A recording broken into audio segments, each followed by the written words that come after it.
We might have thought that whaling is one of the biggest threats facing the ocean. But after witnessing much greater impacts and the human rights abuses that followed, it seemed like a step backwards. However, this particular form of whaling, called a grind, had recently received attention in the media as a sustainable form of whaling, claiming the species of whale aren't endangered and that hunting them caused no environmental damage. Now take a deep breath and see how people are mercilessly killing marine animals. This is the Faroe Islands, in a small archipelago in the North Atlantic that practiced this old form of whaling. Some years on the islands, a whale hunt may only occur a handful of times.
Now you could have finally understood sustainability.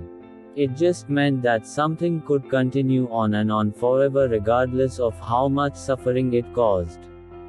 In reality, the grind is about as sustainable as you could get.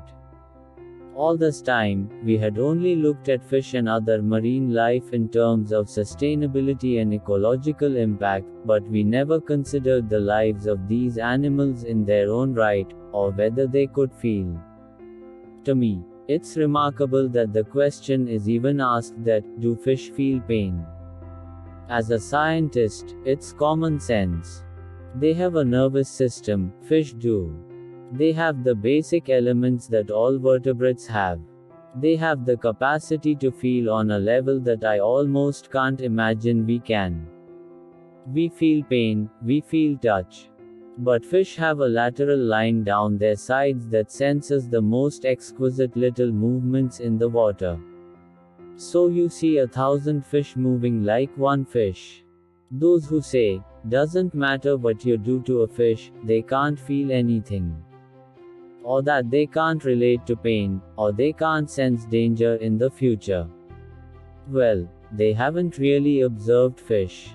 I think it's a justification for doing evil things to innocent creatures. It's the only explanation I can think of for treating fish with such a barbaric attitude. Have you ever questioned yourself, what am I going to miss out on if I stopped eating seafood? Well, what you're gonna miss out on, if you stopped eating seafood, is you're gonna miss out on all the toxic heavy metal, mercury, You're gonna decrease your intake of dioxins and PCBs, these other, persistent organic pollutants.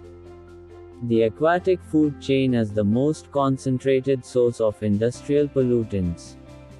And so if you look at the number one source of dioxin exposure, of toxic heavy metal exposure, PCB exposure, of hexachlorobenzene, plastics compounds, flame retardant chemicals. I mean, you name your industrial pollutant, it's found most concentrated in fish. Again, because that's just where the pollutants eventually end up. Mercury is totally a toxicant to the body. Let's say mercury from some industry pollutes the air or the water. Small bacteria, plankton, they start picking up on the mercury. And then, small creatures eat those. Then you've got the smaller fish eaten by the bigger fish, and so on. In essence, this is called bioaccumulation. You might have studied this in your school. Our journey had taken us far. And despite witnessing catastrophic destruction, I had more admiration for the ocean than ever before. I felt empowered by what I'd learned, and couldn't wait to put it into practice. I realized the single best thing I could do every single day to protect the ocean and the marine life I loved was to simply not eat them. If we protect more and fish less, and restore that kind of balance and healthy ecosystem, they've got a good chance of making it through the tough times ahead. There is real hope here because marine ecosystems bounce back so quickly if they're allowed to. You would see the reefs coming back, you would see these incredible shoals of fish returning, you would see the whales returning to our coast. This is within our grasp. We can do this. The prospects for marine recovery, for rewilding, are incredibly exciting, but it can only happen if very large areas of sea are closed to commercial fishing. And while governments are not prepared to take action, and while the industry is basically unregulated, the only ethical thing to do is to stop eating fish. It isn't too late to take the best hope we will ever have of having a home in this universe. To respect what we've got, to protect what remains, don't let any of the pieces escape. Most of the positive and negative things that bring about change in human civilization start with someone. Someone. And no one can do everything, but everyone can do something. And sometimes, big ideas make a big difference. That's what we can do. That's what you can do right now. Look in the mirror, figure it out. Go for it.